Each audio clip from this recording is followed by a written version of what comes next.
Merci à l'Écuge, d'ailleurs, de me recevoir et de mettre en place ce système technique qui fait que nous sommes beaucoup plus que ce que nous sommes. Et se réalise un peu le verset qui dit « Lorsque Dieu a conclu l'alliance avec ceux qui étaient au pied du mont Sinaï, avec ceux qui sont là, ici, et ceux qui ne sont pas. » Et voilà, c'est un peu l'histoire de Zoom ou de Facebook ou de je sais pas quoi. En fait, le titre de cette semaine, bien sûr, est corrélé avec le moment qu'on va vivre à la fin du mois de Kislev, donc la fête de Hanouka.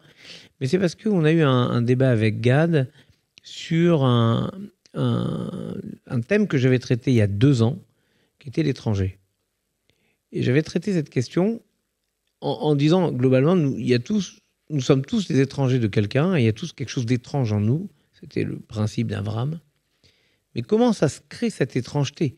Au fond, si on remonte tous, si on nous explique que nous sommes tous des descendants de Adam et Ève, de Adam même, il n'y a pas de possibilité que nous soyons radicalement étrangers. Oui, il y a une part d'étrangeté, mais on s'est dit comment ça fonctionne, ce lien entre la singularité et l'universel.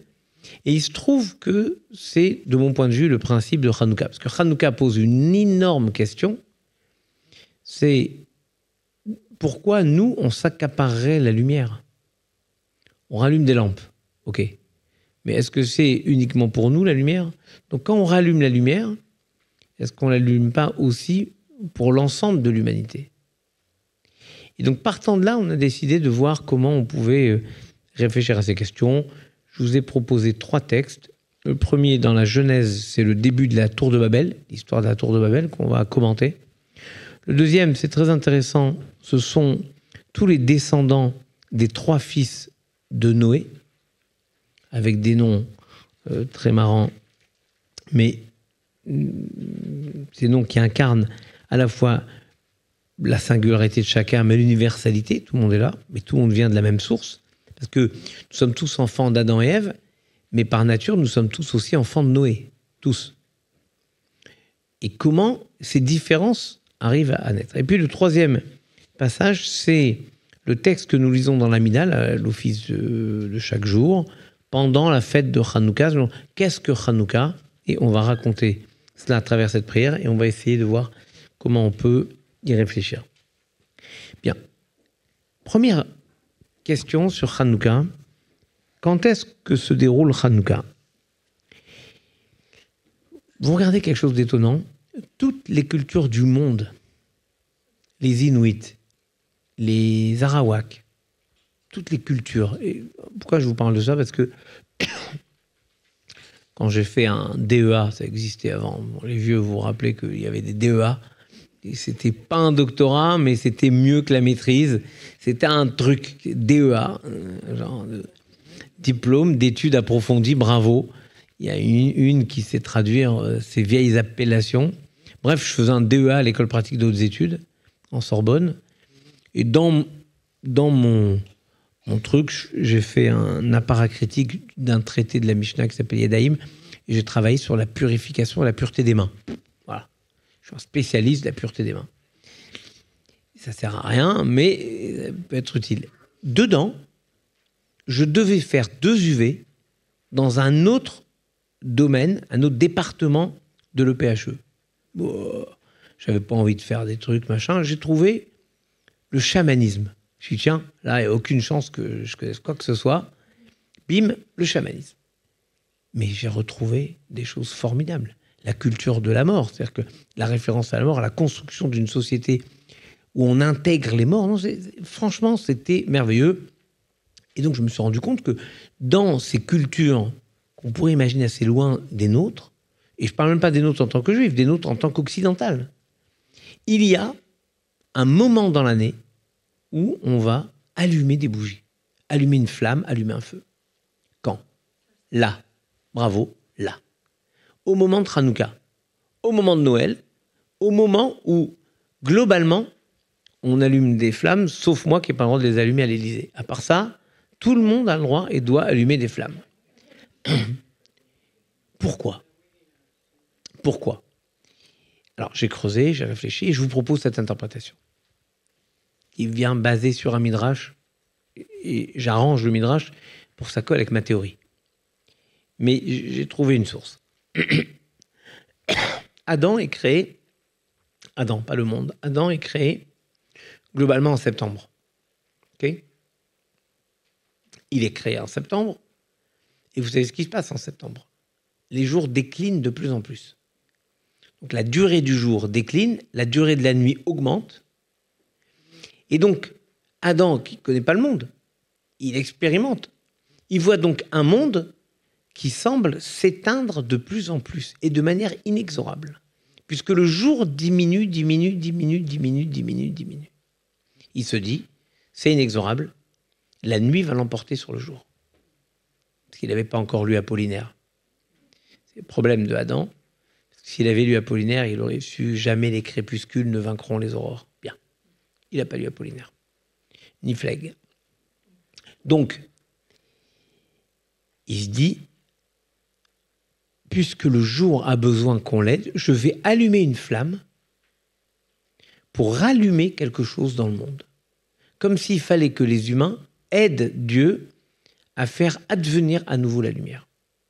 Et vous remarquez que partout, dans toutes les cultures, il y a quelque chose lié à la lumière à ce moment-là. Ne me demandez pas pourquoi, comment, je vous dis juste, remarquez ceci. Probablement lié au cap du moment où brusquement les jours augmentent. Alors je ne dis pas que les jours ont augmenté parce que Adam avait allumé un feu, mais je dis qu'il y a eu besoin, qu'il y ait un acte humain pour que l'homme se sente l'associé de Dieu pour faire advenir à nouveau le jour. Et ensuite, il a compris qu'il y avait une alternance, que les jours augmentaient et qu'ensuite ça redescendait.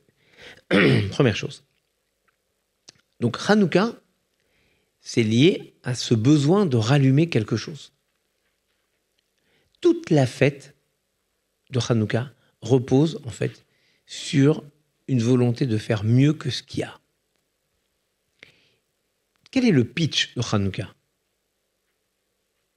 Les Grecs mettent une idole dans le temple, les Maccabées font la guerre aux Grecs, ils battent les Grecs, ils virent l'idole du temple et ils veulent recommencer le culte. Mais il n'y a pas d'huile ou il y a juste une petite fiole pour allumer le candélabre. Mais il y a une règle qui dit, quand tout le peuple est impur, personne n'est impur. C'est une idée formidable, qui est très fréquente.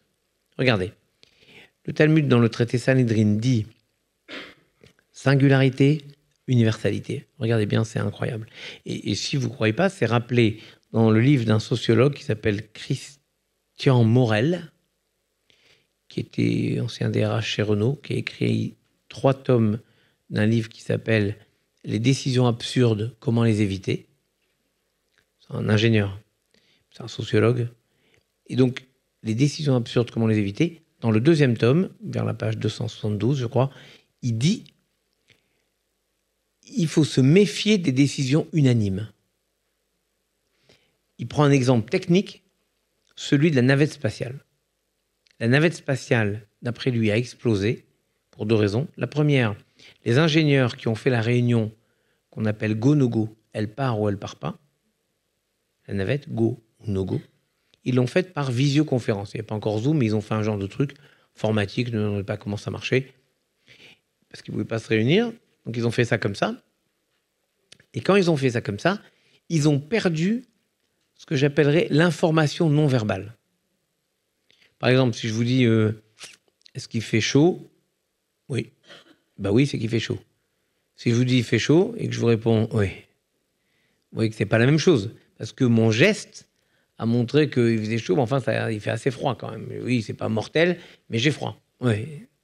Mais quand vous l'entendez, et puis ils n'avaient pas les images qu'on a maintenant, donc ils ont perdu toute la communication non verbale. Deuxième chose, chacun des départements de la navette avait un souci technique.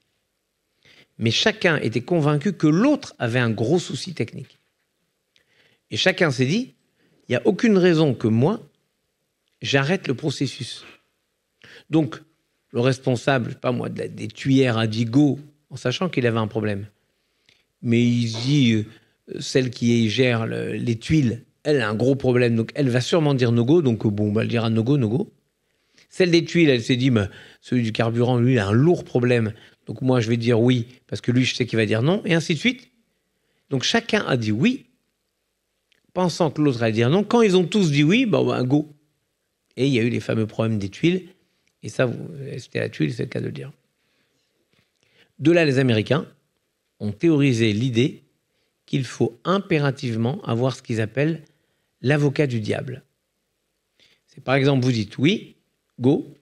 On vous dit oui, mais le 15 janvier dernier, tu as eu un problème de refroidissement très lourd du carburant et ça n'a pas pu marcher. Alors, je suis obligé d'expliquer. Oui, parce qu'il faisait -8 et là, on est en été, il ne fait pas -8, donc en cas de froid très fort, il y a un problème, mais pas là. Bref, on est obligé d'argumenter et pas juste dire oui. Et Morel explique, quand il donne cet exemple, que dans le Talmud, il y a un tribunal de 23 personnes pour condamner quelqu'un à mort.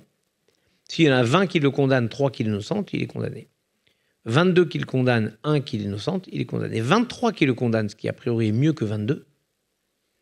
23 qui le condamnent, 0 qui l'innocente, on le renvoie. Ce n'est pas possible qu'il n'y ait pas au moins une personne pour défendre même l'indéfendable. Et il faut comprendre donc cette façon qu'a le Talmud et le judaïsme de manière générale de se méfier de l'unanimité. Donc le Talmud dit, si tout un peuple est impur, bah, personne n'est pur. Et donc tout le monde est pur. Puisqu'il n'y a plus de différence. Il n'y a pas un qui serait pur. Et vous savez que par exemple, on a la question. On va voir si vous êtes futé sur ce coup-là. Je vous pose moi une question. Certains, dans un institut à Jérusalem qui s'appelle l'Institut du Temple, envisagent l'hypothèse où le temple serait à nouveau effectif. Tac, il y a le 3e temple. Comment on fait? Il faut recommencer les sacrifices. Il faut faire la vache rousse. Comment on fait pour trouver des gens purs?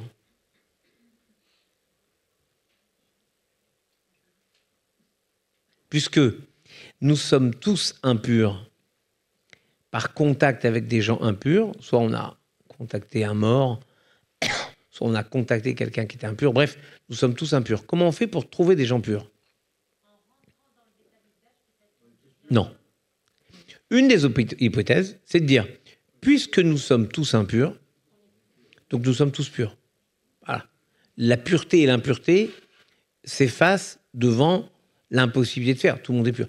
Mais il faut savoir qu'on aurait pu donner le même argument au moment de Hanouka. Puisque tout le monde était impur, eh ben, il n'y a pas de problème. Prenez n'importe quelle huile, y compris de l'huile impure, et allumez les bougies. Ce qui compte, c'est qu'on allume les bougies, point. C'est étrange ce qu'ils ont trouvé comme système, et c'est formidable. Et je veux vous dire, j'adore ce système qui dit on ne peut rien faire nous seuls. Un juif qui naît et qui contacte donc sa mère forcément à la naissance est impur par contact avec une personne impure. Donc voilà, c'est réglé. Il est impur. Et comme il n'y a pas la vache rousse, il ne peut pas être purifié. Comment on fait tout le process de la vache rousse avec des personnes pures? On prend quelqu'un qui se convertit et qui a été préparé. À l'instant où il se convertit, il sort du mikvé, il est juif et pur, plus pur que quelqu'un qui serait né dans le judaïsme. Il est pur et lui, il peut faire le service divin afférent à la vache rousse. C'est comme si on disait, tu veux chercher la pureté, ne la cherche pas dans la perfection de ce que tu crois incarner. Regarde-la ailleurs. Elle vient d'ailleurs aussi, la pureté.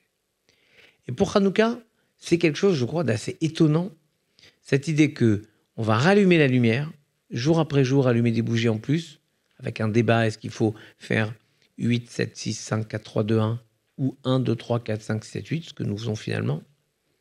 On pourrait débattre de ça, mais bon, ce n'est pas le cœur de ce que je voulais partager avec vous. On le fait pour nous, puisque ça symbolise la Torah, la victoire, vous allez le voir, de la Torah contre ceux qui dénient la possibilité d'étudier la Torah, les faibles contre les forts, les peu nombreux contre les très nombreux. Mais en même temps, ça renvoie à diffuser de la lumière dans le monde. Donc c'est bien pour tout le monde. Au fond, la fête de Hanouka est une fête universelle. Et pourtant, elle a un défaut. Lequel?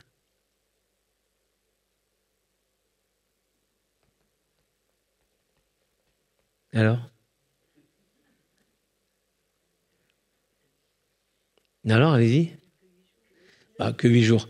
Quand j'étais rabbin à Reims, il y avait un petit que j'aimais beaucoup et que je me bagarrais terrible. Il avait 6 ans, je me déchirais avec lui.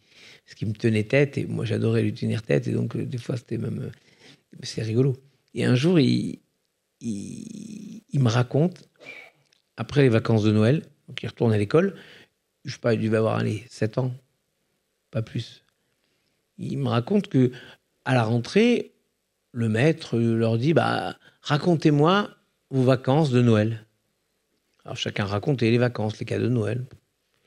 Lui, il dit, voilà, moi je suis juif, alors on fait pas Noël, on fait Hanouka, ça dure 8 jours, et tous les jours on reçoit un cadeau. La moitié de la classe a voulu se convertir. C'est formidable. Non, ça dure 8 jours, ça dure 8 jours. Non, la fête de Hanouka a un problème majeur, et c'est paradoxal. C'est encore une fois, vous voyez, c'est pour ça qu'elle est quelque chose qui est lié à la singularité et à l'universel. C'est que on célèbre une fête qui dure 8 jours, on récite le Hallel, on fait des prières particulières, on lit dans la Torah, mais le texte qui supporte toute l'histoire de Hanouka, qui s'appelle Maccabée 1 et Maccabée 2, ces 2 livres ne font pas partie du canon biblique juif. On les connaît par le canon chrétien, les intègre dans son canon, on connaît ces textes, mais on ne les intègre pas dans le canon rabbinique. Pourquoi ? Parce que le critère pour les textes dans le canon biblique sont Miyad Veladorot. 2 critères. Miyad, maintenant. Veladorot est pour les générations. Or ici, on parle avant tout d'une victoire militaire. Et c'est quelque chose d'essentiel. Oui, s'il y a une guerre, il vaut mieux la gagner. Surtout pour Israël, en général, tous les pays du monde, quand ils perdent une guerre, ou ils perdent une bataille et pas la guerre. Israël, s'il perd une seule guerre, il a tout perdu. Il se perd lui-même, donc il ne peut pas se permettre de perdre des guerres. Mais ce n'est pas la vocation d'Israël de faire des guerres. Sa vocation, c'est de diffuser la lumière, la Torah, le savoir, autre chose. Mais s'il faut le faire, alors autant le faire et autant le gagner. Mais puisque sa vocation à ne pas perdurer dans une sorte de permanence du temps, c'était valable au moment où ça a été vécu, ça n'a pas vocation à être valable tout le temps. Et nous gérons, regardez ce raisonnement étonnant, nous gérons souvent notre vie maintenant en considérant qu'est-ce qu'elle deviendra cette vie ultérieurement et en général au temps messianique. Exemple. Vous êtes polytechnicien, imaginons. Y a-t-il un polytechnicien dans la salle ? Non, n'hésitez pas à vous dénoncer. Il n'y en a pas. Imaginons un polytechnicien, quelqu'un qui aurait un enfant polytechnicien, un cousin polytechnicien, un beau-frère polytechnicien. Pourquoi je vous demande ça ? Parce qu'à Polytechnique, ils ont ce qu'on appelle une tangente, c'est-à-dire une épée. A-t-on le droit de se balader Shabbat avec l'épée, qui est une épée d'apparat, je vous rassure, l'épée de polytechnicien sur le côté ? Alors, oui. Pourquoi oui ? C'est un bijou, bravo. C'est une forme d'épée d'apparat. D'ailleurs, ça ne s'appelle pas une épée, ça s'appelle une tangente dans notre langue un peu bizarroïde. Donc, c'est une tangente qui fait partie du gu, le grand uniforme. Et donc, voilà, vous êtes académicien, vous avez une épée, c'est une épée d'apparat. J'ai rarement vu les académiciens se bagarrer entre eux avec leurs épées. C'est une épée d'apparat. Donc, c'est une théorie. Hein. Donc, un des rabbins dit aucun problème. Un des rabbins dit non. On ne peut pas, parce qu'on ne peut pas la porter Shabbat, parce que même si c'est une épée d'apparat, c'est un objet dont la vocation est d'être une épée. C'est quand même un outil de guerre. J'ouvre une parenthèse. Vous savez que notre volonté s'impose même à la matérialité d'un objet. Exemple. J'ai un marteau devant moi. Vous voyez un marteau ? Un marteau. Est-ce que j'ai le droit de toucher un marteau Shabbat ? Non, parce que je n'ai pas le droit de couler. Donc je n'ai pas le droit de le toucher même. Ce qu'on appelle mouktsé. Je n'ai pas le droit de toucher un marteau. Avant Shabbat, je dis ce marteau-là, c'est plus un marteau. Non, n'exagérons rien, parce que là, il faut avoir beaucoup d'imagination. C'est un casse-noix. J'ai des noix, j'ai pas de casse-noix. Mon marteau, c'est plus un marteau pour clouer des clous, c'est un marteau, c'est un outil pour casser des noix. J'en ai transformé la destination par ma volonté, ma parole, et ça marche. J'ai le droit de toucher ce qui n'est plus un marteau, qui est un casse-noix. Simple. Donc l'épée, monsieur a raison, c'est un bijou. Disons un ornement, si on ne veut pas dire un bijou. Ceci dit, il y a des épées qui sont de véritables bijoux. C'est Rabbi Eliezer qui l'emporte dans le débat. Pourquoi? Parce que Rabbi Eliezer dit, il est écrit dans le prophète Isaïe, et au temps messianique, les épées seront transformées en socs de charrue. Or, Shabbat, c'est comme un goût de temps messianique. Comme si c'était un début de temps messianique. Donc, regardez le raisonnement. Si au temps messianique, il n'y aura pas d'épée, alors Shabbat, dès maintenant, il n'y aura pas d'épée. Pas parce que c'est un outil de guerre, parce que quand vous avez une épée, je sais pas, j'ai vu quelques épées d'académiciens, franchement, aucune chance même de blesser quelqu'un avec, c'est vous dire. C'est bon. Mais c'est quelque chose qui a vocation à devenir un soc de charrue, c'est-à-dire un outil pour travailler la terre, et non pas un outil de guerre. Et donc, il n'y en a pas au temps messianique. Et donc, Shabbat, qui est un genre, Me'en Olam Haba, comme le temps messianique, on ne le prend pas pour... on n'a pas le droit de le porter. Donc, vous voyez que notre volonté est capable de transformer les choses. Donc, Hanouka, qui, bien que ne faisant pas partie, dans les textes des Maccabées, du canon biblique, nous impose de rallumer quelque chose dans le monde, c'est une façon de dire, c'est non seulement pour nous, mais c'est pour tout le monde. Et regardez le troisième texte. Donc, au temps de Mattathiah, fils de Yochanan, le grand prêtre, l'Asmonéen, quand le cruel pouvoir Malchut Arshara, le pouvoir grec, violent, fauteur, comment il a traduit ça?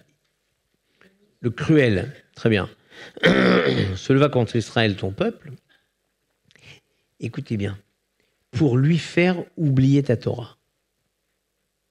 Comme si toute la volonté du monde grec, c'était de faire oublier la Torah à Israël. Bien. Et nous, on rallume quelque chose de la lumière de la Torah pour dire, vous voulez nous faire oublier la Torah?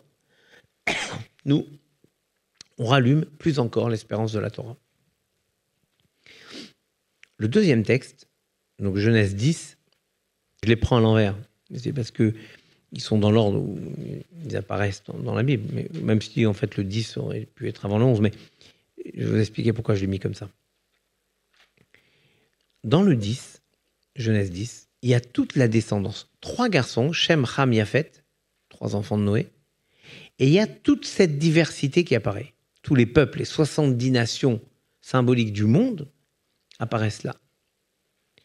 Avec la diversité, par exemple, on voit par exemple, Nemrod.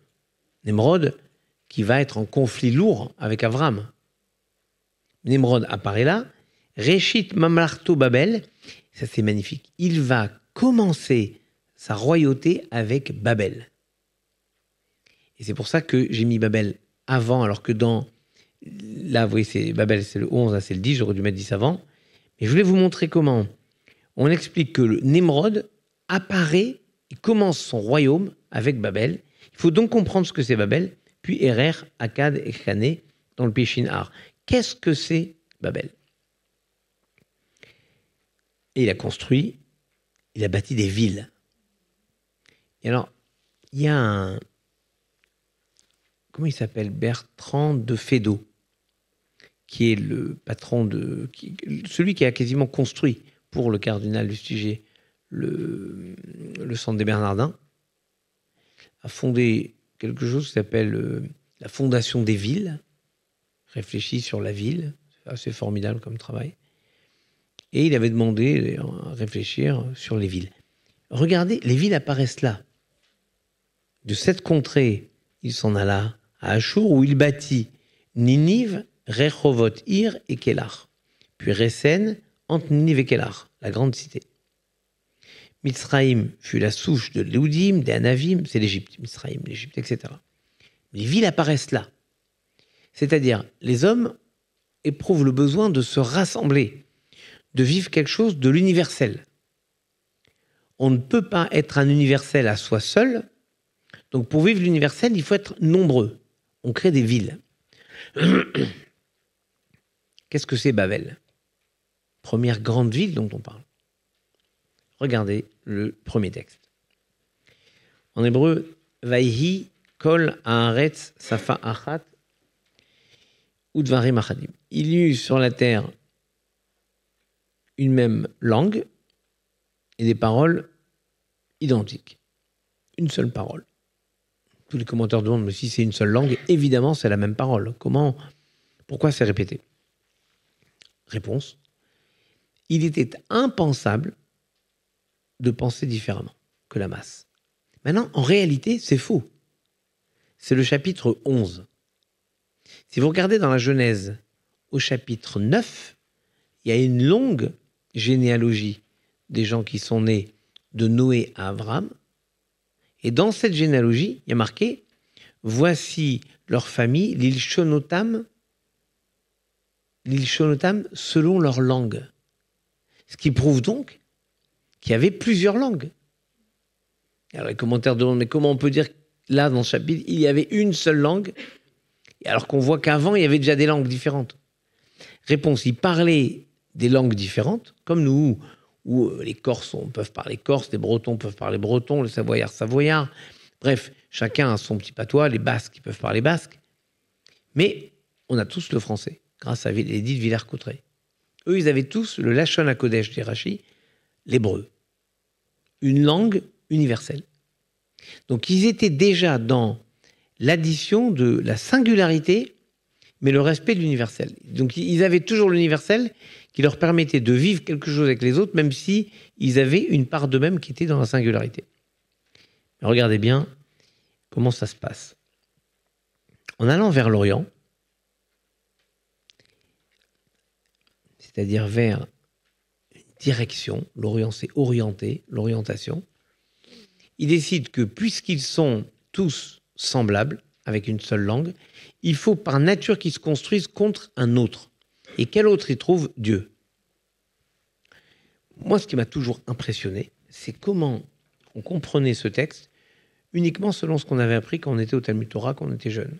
En gros, les hommes veulent faire la guerre à Dieu, ils construisent une tour pour aller dans les cieux, comme si on pouvait construire une tour pour aller dans les cieux. Vous allez à Dubaï et vous voyez le Burj El Khalifa, qui fait je crois, 1 kilomètre et quelques de haut, 800 mètres celui-là, mais ils en construisent un autre qui va être encore plus haut.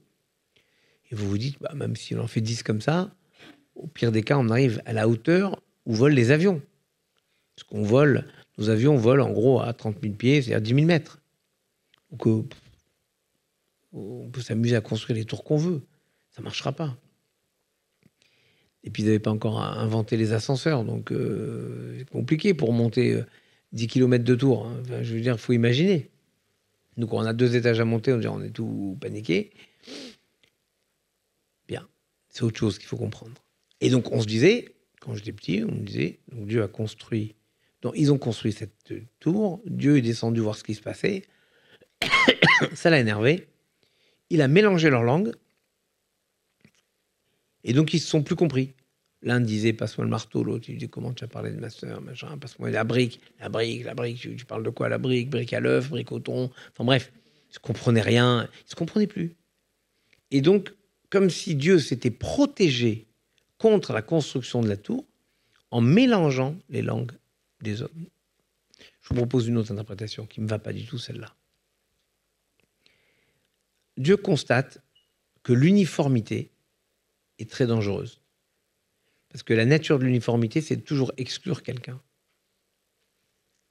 Et que si la singularité prend le dessus sur l'universalité, alors, et c'est ce qui manquait quand j'ai traité l'étranger, on a fait un débrief après avec Gad, ce qui manquait, c'était cette notion d'universel, oui, on a quelque chose d'étrange et d'unique chacun et chacune, mais qui ne peut jamais nous couper de l'universel.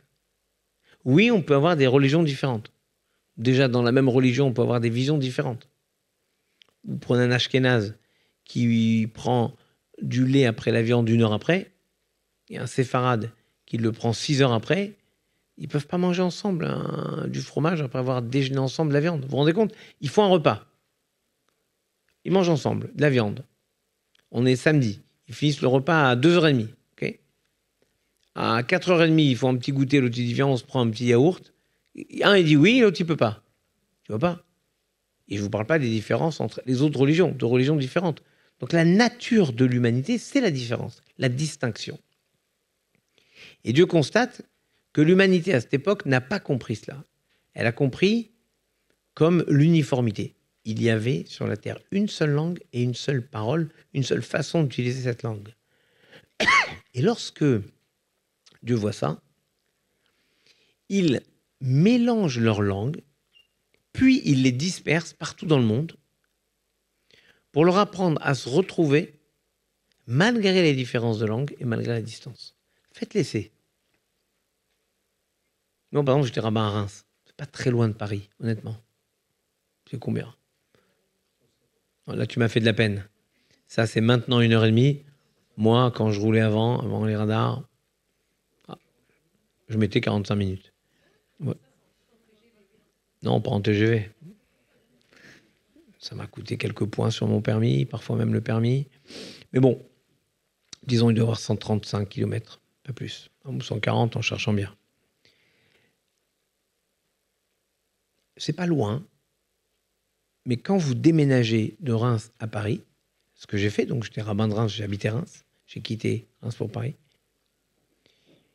je me suis rendu compte que des gens dont j'étais proche, parfois on perdait le contact, uniquement parce que la distance avait instauré une plus grande difficulté à se contacter et que je ne faisais pas l'effort, et l'autre non plus, pour dominer cette distance. En revanche, les gens très proches, peu importe la distance et peu importe le temps, je n'ai jamais coupé les liens. Par exemple, il y a une famille, quoi qu'il y ait, ça fait donc maintenant 24 ans pratiquement que j'ai quitté Reims, il n'y a pas une fête où je ne reçois pas un colis avec les gâteaux de cette famille. Pas une fête. Et il y en a des fêtes dans l'année, hein, croyez-moi. Soit par la poste, ils arrivent un peu cassés. Soit par leurs enfants qui me l'apportent dans mon cours ou quoi. Donc en fait, la distance, et vous l'avez vécu, chacune ici. Vous habitez dans le même immeuble avec quelqu'un, vous déménagez, les gens vraiment dont vous êtes vraiment proches, vous faites l'effort d'appeler, prendre des nouvelles, écrire, de vous voir quand vous passez l'un vers chez l'autre, l'autre vers chez l'un. Ou même dans la famille. Il y a des gens dont on est proche. Les copains d'école, c'est ça le principe. On est inséparables quand on est à l'école, surtout quand on est interne. On est dispersé dans d'autres écoles. On était inséparables. Et il y en a avec qui ça se passe très bien, la séparation. Parce qu'on oublie même que nous étions ensemble. Donc en fait, ce que Dieu leur apprend, c'est pas une sanction. Dieu ne les sanctionne pas au moment de la tromperie. Il leur dit, apprenez avec vos singularités, pas malgré vos singularités, grâce à vos singularités, apprenez à fabriquer de l'universel. Donc, avec vos distances et vos différences, distances géographiques et différences de langue, apprenez à dominer cela. Qu'est-ce que ça veut dire? Je parle une langue différente. Je parle une langue différente de vous. L'un des deux doit faire l'effort d'apprendre la langue de l'autre. Alors vous allez me dire comment on fait. On va se débrouiller avec un anglais plus ou moins globiche. On va trouver comment c'est. Débrouillez-vous comme vous voulez. Mais débrouillez-vous pour vous comprendre. Il y en a un qui fera l'effort d'apprendre n'importe quelle langue. Ou peut-être une langue tierce qui nous permettra de nous comprendre. Mais ça implique un effort à faire. Et donc, ce principe de singularité à l'universalité, il est au cœur pour moi de ce qu'est la question de Babel. C'est une question de langue. Vous en doutez, regardez ce qu'il y a juste avant Babel. Langues diverses. L'arche de Noé, comment elle s'appelle en hébreu? La Teva. Oui, parce que vous allez me dire la Pinta, la Niña, la Santa Maria. Pas du tout. C'est la Teva. C'est l'arche en hébreu. Mais Teva, c'est aussi un mot. Donc c'est une question de langue. Et si vous en doutez, les mesures de l'arche, c'est au début de la paracha de texte de Noé, début de l'arche, les mesures de l'arche, c'est 300 coudées de long, 50 coudées de haut, 30 coudées de large. 30 coudées de large, c'est 30, c'est Lamed, la lettre Lamed. 300 de long, c'est la lettre Shin. Et 50 de haut, c'est la lettre Nun. Ça fait le mot Lachon, qui veut dire langue. Donc vraiment, la question de Noé, c'est qu'il sauve l'humanité avec les mots et la langue. Les mots justes, la langue juste. Ayant peur de la diversification des langues, parce que croyant qu'il n'y a qu'une seule langue qui dit les choses de manière juste, ils ont surtout jamais voulu changer de langue. Ils avaient donc une seule langue. Mais ils ne se sont pas rendus compte qu'avec l'idée magnifique d'avoir une langue commune, ils en venaient aussi à ne penser que d'une seule façon. En fait, ils instauraient une pensée unique qui les amputait de toutes les différences. Et donc l'universel était amputé de la singularité de chacun. Qu'est-ce que ça peut nous faire? Vous allez au musée du Quai Branly, Jacques Chirac, il y a un programme au Quai Branly qui s'appelle Soro Soro. Vous savez ce que c'est Soro Soro? C'est une langue où dans le monde, il y a 20 locuteurs pour cette langue. 20. Donc il y a un enjeu majeur à ne pas la perdre, cette langue. Et donc il y a un programme pour que des anciens enseignent à des spécialistes la langue Soro-Soro. Et donc tout le programme de protection des langues mineures, au sens adopté par très peu de locuteurs, s'appelle Soro-Soro. Qu'est-ce que ça peut faire s'il manque une langue? Tu vois pas? On a l'anglais, qu'est-ce qu'on s'en fout? Il faut voir que même en Amérique, maintenant, c'est l'espagnol qui est le plus parlé. Mais allez, on a l'anglais, on a le français, on a l'espagnol, on arrivera toujours à se comprendre. Si personne ici ne parle hongrois, c'est pas un drame. Quelqu'un parle hongrois ici? Non?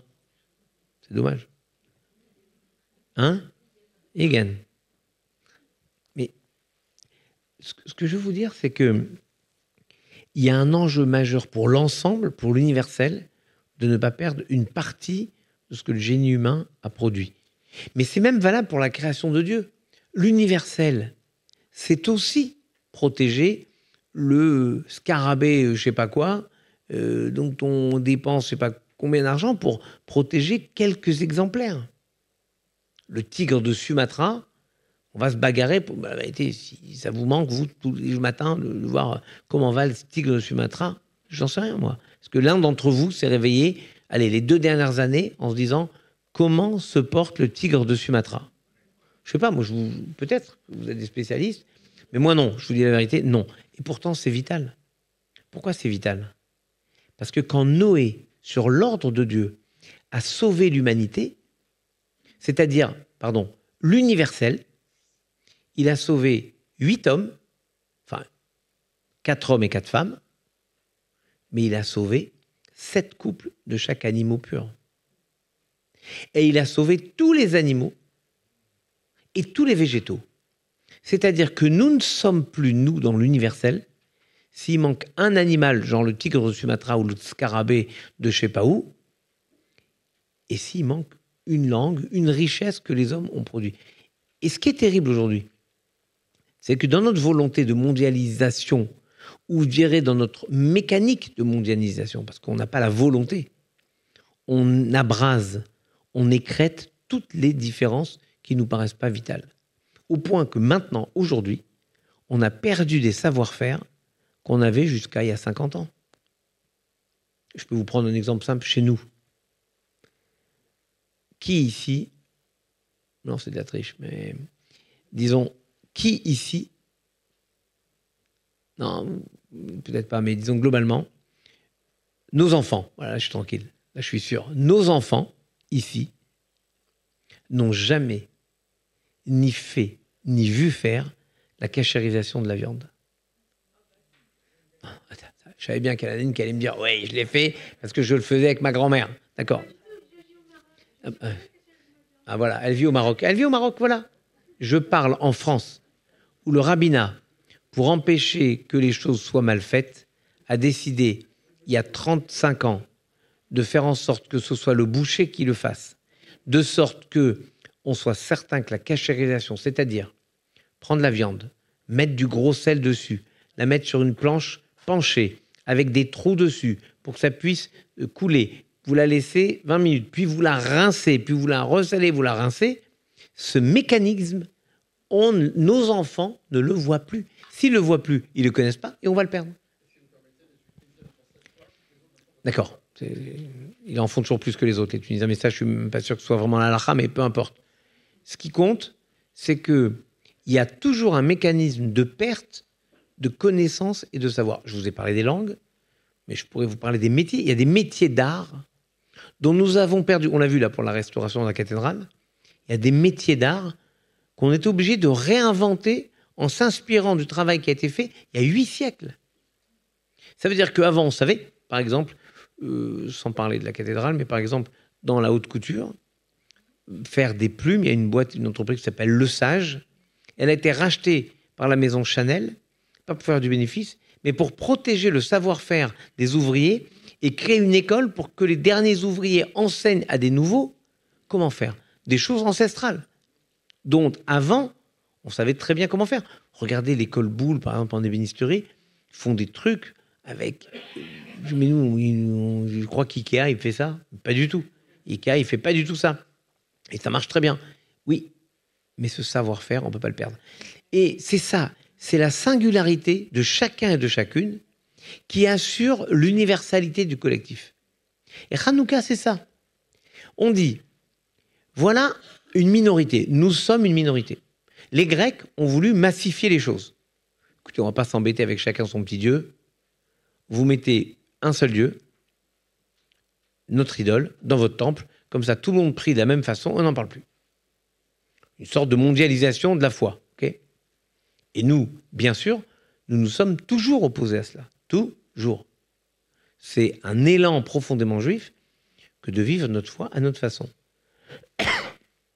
Et donc, la victoire de Hanouka nous donne la possibilité de protéger l'universel en gardant notre spécificité. Vous savez, il faut aller loin. C'est exactement ce qu'a dit Manuel Valls devant l'hypercachère le samedi soir, donc c'était le 10 janvier 2015, quand il a dit « La France sans les Juifs ne serait plus la France ». C'est-à-dire que le côté universel de la France, s'il n'y a plus l'apport des Juifs, ça ne serait plus la France. J'ai prévu plein de références pour vous montrer à quel point, au-delà de ces textes qu'on vient de voir, il y a la permanence de cette idée de singularité et d'universel. Exemple, le Talmud dans Menachot 73b pose la question que j'aime beaucoup. Cette question, je l'aime beaucoup. Un non-juif vient au temple et il a eu un miracle, il a été sauvé de quelque chose, il veut remercier Dieu. Il ne sait pas. Après tout, il vient ici, vous avez un temple, s'il y a un temple, c'est qu'il y a un Dieu, votre Dieu, il me paraît très bien, je voudrais offrir un sacrifice de remerciement à votre Dieu. Qu'est-ce qu'on fait ?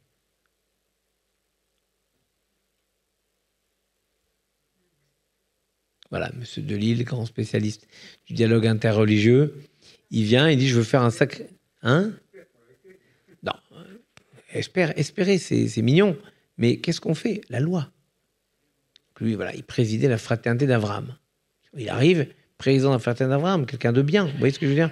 Il dit, je veux faire un sacrifice dans le temple. Qu'est-ce qu'on fait ? Le Talmud tranche en disant, on accepte, évidemment, mais on ne le traite pas comme un sacrifice de remerciement habituel. On en fait un holocauste. Pourquoi ? Écoutez à quel point c'est incroyable de respect de la différence de chacun. C'est pas par hasard que dans les évangiles, il est écrit « Rendez à César ce qui appartient à César et à Dieu ce qui appartient à Dieu. Parce qu'on conçoit une segmentation entre ce qui est sacré et ce qui est de l'ordre du profane, donc de l'humain. Chez nous, c'est pas comme ça. Chez nous, je prends cette eau, là, c'est H2O. C'est profane, c'est très profane. Je la mets dans le verre ou je la prends dans la bouteille. Je récite une bénédiction, ça devient sacré. Donc la frontière entre profane et sacré est très ténue. Mieux que ça, le sacrifice, imaginons, un juif veut offrir un sacrifice de remerciement, ce qu'on appelle un toda, un remerciement à Dieu. Le Kohen, le prêtre, prend l'animal, fait le sacrifice. Le Kohen en prend une partie. Le Lévite en prend une partie. Celui qui l'a offert en prend une partie qu'il consomme. Et le Talmud dit, un non-juif, finalement, a la logique de séparation des mondes, des domaines. Le sacré, le profane. Et si lui dit, moi je veux offrir un sacrifice de remerciement à Dieu, et qu'on lui dit, ok, mais une fois que tu l'as offert à Dieu, t'en manges un bout, tu donnes un autre bout au Kohen et un bout au Lévi, c'est pas ce qu'il a prévu. Lui, il veut offrir à Dieu. Et comme on respecte sa façon de penser les choses, qui n'est pas la nôtre, mais qui est la sienne, et qu'on la respecte, il se trouve que dans notre catalogue des sacrifices, il y en a un qui correspond à sa façon de concevoir le don à Dieu. C'est l'Holocauste. Lui, il veut faire un don à Dieu, qu'on brûle intégralement. Alors, on respecte sa façon de comprendre la segmentation entre le saint et le sacré, aurait dit Mircea Eliade, et on offre un holocauste.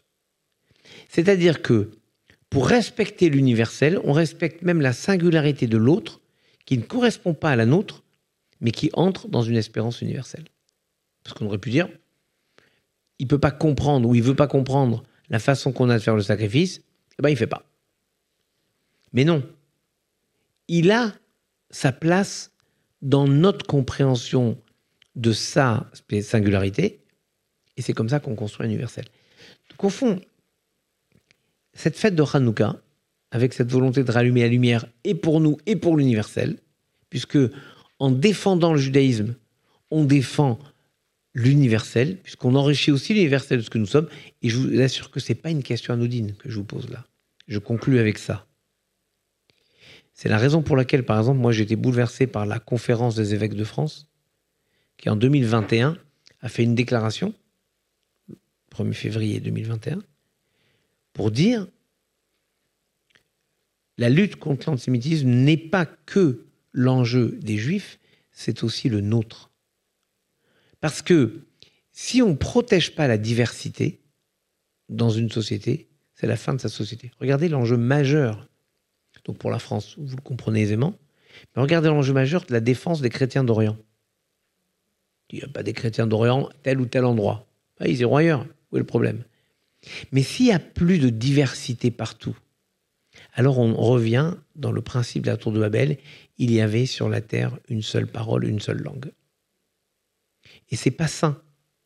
Dieu a demandé qu'on différencie les langues et qu'on soit dispersés. Nous les humains. Dans nos différences, pour essayer de construire des rapprochements.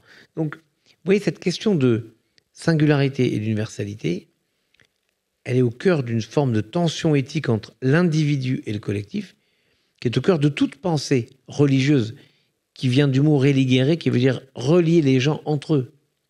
Mais relier les gens entre eux en passant par une transcendance qui élève. C'est cette ligne de crête entre l'individu et la collectivité, comme c'est le cas où nous incarnons cette ligne de crête entre le nomadisme et le sédentarisme.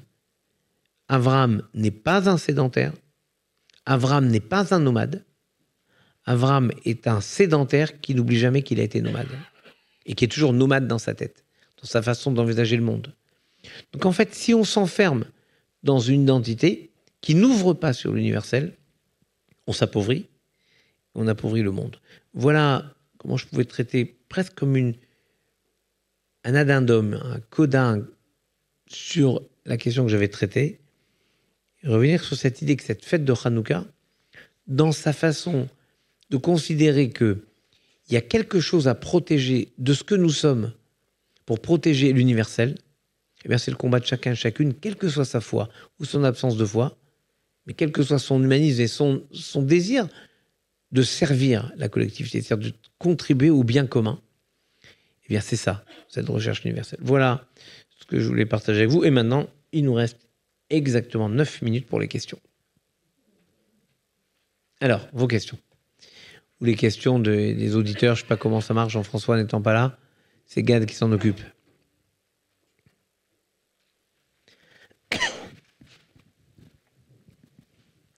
Alors, qui... Ah voilà, au premier pour la rang. première question.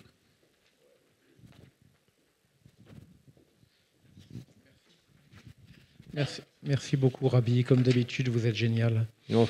La pureté. Parce qu'en fait, on est habitué à utiliser ce mot-là. Et moi, en tant que prof, j'adore aller dans l'étymologie. Qu'est-ce que c'est la pureté? Peut-être dans notre langue, je ne sais pas si c'est un mot qui vient du grec ou du latin en français. Et peut-être en hébreu. À quel concept ça fait référence? En fait, c'est la pureté et l'impureté, c'est tahor ou tamé. Tahor, qui n'est pas qu'un produit qui sert à... C'est quoi le tahor? C'est un truc pour... Non, pas les cardiaques. Ça doit être... Hypertension. Voilà. Non, mais c'est la pureté. Et tamé, c'est pas l'impureté, c'est la fermeture. Vous voyez? Pur et impur, c'est ça. Et je vous dis, même si c'était... Je vais être pudique. Pas un grand philosémite, Mircea Eliade a écrit un livre formidable qui s'appelle Du saint au sacré. Oui. Et c'est défini parfaitement. La sainteté, le caractère sacré et la pureté sont trois concepts qui peuvent paraître proches, mais qui sont différents. Donc, première chose, la pureté absolue est toujours inquiétante. Et la recherche de pureté absolue, elle est pire qu'inquiétante, elle est dangereuse. C'est d'ailleurs le cœur du deuxième livre, enfin le premier connu, mais le deuxième livre de Bernard Lévy, qui s'appelait,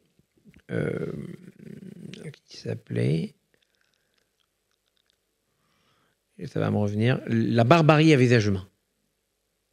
Dans La barbarie à visage humain, il développe cette idée que la recherche de pureté absolue va éliminer quasiment tout le monde.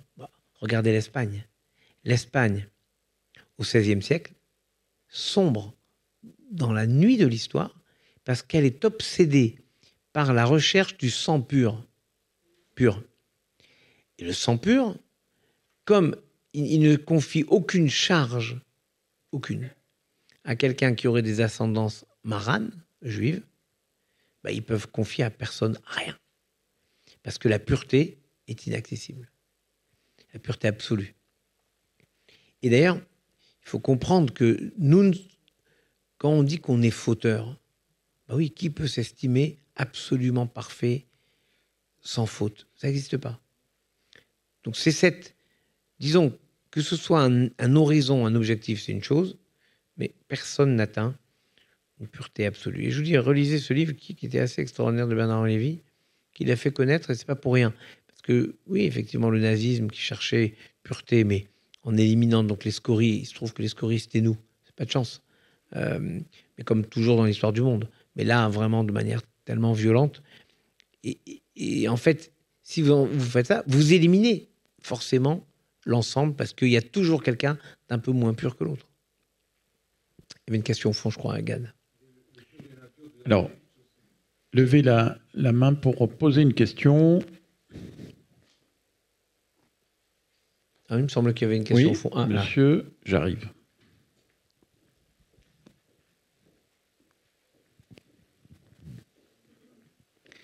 Depuis que j'ai compris que Yankelevitch habitait dans le même immeuble que Edmond Flegg, moi, plutôt que de lire ses livres, je cherche les comptes rendus de copropriété de l'immeuble pour voir un peu ce qu'ils racontaient tous les deux. Bonjour, monsieur le grand rabbin. Je voulais revenir sur ce que vous disiez sur l'antisémitisme et la lutte contre l'antisémitisme. Depuis le mois dernier, j'ai lu votre livre sur Edmond Flegg et il y a deux passages qui m'ont marqué. Le premier, ça revient à ce que vous disiez sur que c'est une question qui concerne tout le monde, y compris et peut-être même surtout les non-juifs. Donc ça m'a fait beaucoup effectivement réfléchir. Par rapport à votre, je trouve, enfin, j'apprécie toujours votre côté très optimiste et enfin, vous parliez de l'espérance. Espérant plutôt qu'optimiste, mais oui, bon. L'espérance justement. Mais il y a un passage du livre où vous disiez que il fallait plutôt convaincre les gens qui n'étaient pas encore antisémites de ne pas le devenir, Oui. que les antisémites, ceux qui sont déjà antisémites, où vous disiez que c'était peine perdue. Et du coup, Pardon, je vous interromps parce que malheureusement il n'est pas là. C'est c'est Jeff qui va. Oui. C'est l'animateur qui est habitué avec nous, Jean-François Strouf, qui m'a appris ça quand j'étais jeune rabbin à Reims. Ça devait être dans les années 90, peut-être 89. Il tournait partout en France parce que on était percuté par la première intifada. C'est ça qu'il faut voir. 88. Avant, on est serein. Il y a le drame de Copernic, mais ça visait des Français innocents. Donc, personne n'était concerné, vous voyez. Rappelez-vous. Phrase assez tellement maladroite. Bon. Arrive la première intifada. Et là, on voit une violence et des mots nouveaux apparaissent dans le paysage public, des gens comme Faurisson, à qui des journalistes, il faut quand même mesurer ça, des journalistes donnent la parole. Parce que qu'il y ait un Faurisson qui soit un salaud, c'est une chose. Mais que des journalistes lui donnent la parole, Darquier, je ne vois pas pourquoi l'appeler de Pellepoix, il n'a jamais été de Pellepoix, enfin Darquier tout court, on lui donne 7 pages d'interview dans l'Express. Et nous sommes là en fin des années 70. Peut-être 76. 7 pages dans l'Express. Alors que quand Christine veut faire un voyage, tu amènes des enfants, si tu as un articulé de 3 lignes, tu es déjà très contente. Lui, ce salaud, pour dire qu'il n'a rien fait et qu'il n'y avait aucun problème avec les Juifs et que vraiment c'est scandaleux de dire qu'ils étaient maltraités pendant la guerre, à peu près c'est ce qu'il dit, hein, lui on donne 7 pages. Donc on est un peu choqué et Jean-François Strouf tourne dans les communautés pour nous apprendre à sortir de cette surprise. On redécouvre ça. Et là, il nous apprend quelque chose d'étonnant. J'aurais aimé qu'il soit là, mais bon, on a souvent parlé ensemble parce que ça m'a marqué. Il nous dit, voilà, toi, moi j'étais le rabbin. Alors je veux bien que j'étais un peu jeune, mais tu vas faire l'antisémite. Moi ? Ouais, tu vas faire l'antisémite. Bon voilà, lui, il est juif. Lui, il y a un groupe de 4-5 qui ne sont pas juifs. Lui, il est juif. Toi, tu es antisémite. Vas-y, insulte-le. Vas-y, c'est un jeu de rôle. Donc, j'y vais. Et là, il me dit maintenant, à l'autre, à celui qui est juif, là, réponds. Et il répond. Mais moi, mon rôle à moi, c'était d'être antisémite. Donc, il pouvait répondre ce qu'il voulait. Moi, j'étais antisémite. Donc, j'y allais. Et il nous dit, ben voilà. Voilà, ça sert à rien. Si c'est une question, si c'est une interrogation, on peut répondre. Mais si c'est de la violence et de la haine, ça sert à rien et c'est perdu. En revanche, il faut empêcher les neutres qui sont là de plonger avec lui et d'être réceptifs à ce qu'il dit. Donc il faut leur parler à eux, leur donner des arguments vers eux, être capable de leur donner des contre-argumentaires. Par exemple, je sais pas, c'est tout simple. Les Juifs, vous avez de l'argent, toujours de l'argent. Pardon, je suis très gentil, mais quand même. Je vous avais demandé de lire un bouquin incroyable qui s'appelle Les âmes tièdes de Nina Valbousquet. Les âmes tièdes. Elle reprend une phrase de Camus qui dit « Au Vatican, pendant la guerre, nous avons eu des âmes tièdes là où nous aurions attendu des cœurs brûlants. » Et Nina Valbousquet, qui a plongé 3 ans dans les archives de Pie XII, d'ailleurs, Pie XII avant d'être pape, pendant qu'il était pape et après la guerre, tout bien. Parce qu'il n'est pape jusqu'en 58, je crois, par là. Elle montre un texte d'une analyse interne de l'Église. C'est vous dire que l'Église est grande parce qu'elle était capable de faire le chemin qu'elle suit aujourd'hui, alors qu'elle était pendant la guerre, là où je vais vous le dire. Cette analyse, elle est en 3 points. Premier point, les Juifs racontent des horreurs sur des déportations, du gaz. Les Juifs exagèrent toujours. Deuxième point, les Juifs ont toujours de l'argent, ils s'en sortiront toujours. 3e point. Après tout, avec ce qu'ils ont fait à notre Seigneur, ça ne peut pas leur faire de mal. Voilà, c'est écrit. Okay, et moi, je dis merci à cette Église qui est capable de faire ce chemin de là, de ce que je viens de vous dire, qui est quand même assez terrible, mais qui est stupéfiant pour nous, mais qui était accepté et normal avant-guerre, hein, globalement. Disons globalement jusqu'à 47, c'est-à-dire jusqu'à Sélisberg, ou pour être honnête, jusqu'à 42, où il y a eu juillet 42, les rafles, les grandes rafles en France, et il y a eu ce qu'on appelait l'éveil des consciences chrétiennes. Et ensuite, ça a amené Sélisberg, les Amitiés judéo-chrétiennes de France, et bien sûr Vatican II. Et là, l'Église a fait un chemin, c'est même la route de Damas, quoique Damas maintenant c'est à la mode, mais c'est l'autoroute, on pourrait dire, de Damas, d'Alep et de Homs, de tout ce que vous voulez. C'est un changement radical d'éthos. Mais ce que je veux vous dire, c'est que il s'agit de donner des éléments à ceux qui hésitent. Donc, quand vous voyez, par exemple, dans le Vatican, les Juifs ont toujours de l'argent, bah, vous leur dites, vous savez, mes amis, venez avec moi. Venez avec moi. Celui-là, cet antisémite, est en train de vous dire que les Juifs ont toujours de l'argent. D'ailleurs, moi, franchement, j'aimerais bien que les Juifs aient toujours de l'argent. J'aimerais vraiment. Mais vous avez un problème avec ça, venez avec moi et on va voir au Kazib Kojazor les personnes qu'on aide. Venez, on va au restaurant populaire où moi, tous les ans, à Purim, je lis la Megillah à des personnes en grande situation de précarité. Et j'estime qu'il faut être avec ces personnes parce que c'est notre vocation. Et je vais vous dire, on ne demande même pas s'ils sont juifs ou pas. Ils viennent, ils demandent. Et je réponds à la fin de votre question. Vous, qu'est-ce qui tue? C'est l'isolement. Et il y a une histoire chassidique que je trouve merveilleuse qui est dans l'introduction, c'est vers la page 30 du dernier livre, qui reprend tous les écrits de Manes Perber. Il y a 3 livres. Et là, il vient de sortir. Je suis vers la page 50, donc ça doit être vers la page 30. Il raconte cette histoire chassidique merveilleuse.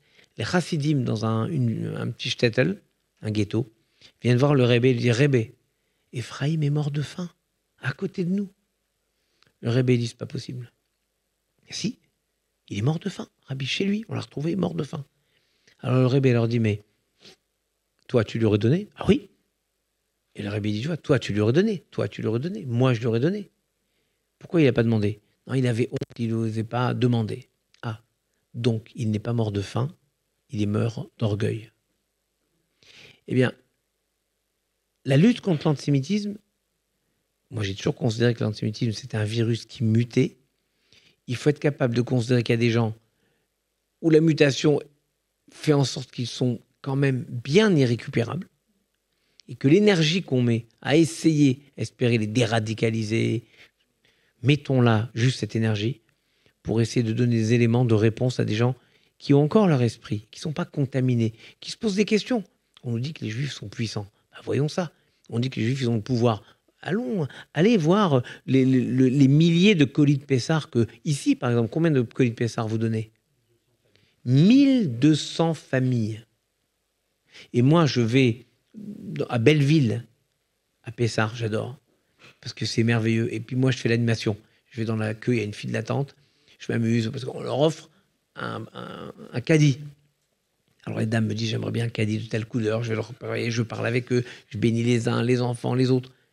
Pour essayer juste de leur dire, mais on vous donne autant de considération que si vous aviez. Juste techniquement, vous n'avez pas, mais on vous donne. Vous croyez qu'eux, ils ont le pouvoir, l'argent? Donc en fait, je comprends que ça surprenne, mais je me dis, l'effort à faire est plutôt pour s'adresser, on dirait en termes que j'utilisais quand je travaillais dans les sondages, qu'on s'adresse au marais plutôt que s'adresser à la partie qui est quand même déjà bien contaminée. C'est de la stratégie presque, mais ça se discute en tout cas. Dernière question, il est 35, on n'a jamais dépassé le temps et on commence comme ça, on finit par fumer Shabbat, donc pas question. Écoutez, merci beaucoup d'avoir partagé ça et je vous souhaite une très joyeuse et très lumineuse fête de Hanouka. Voilà.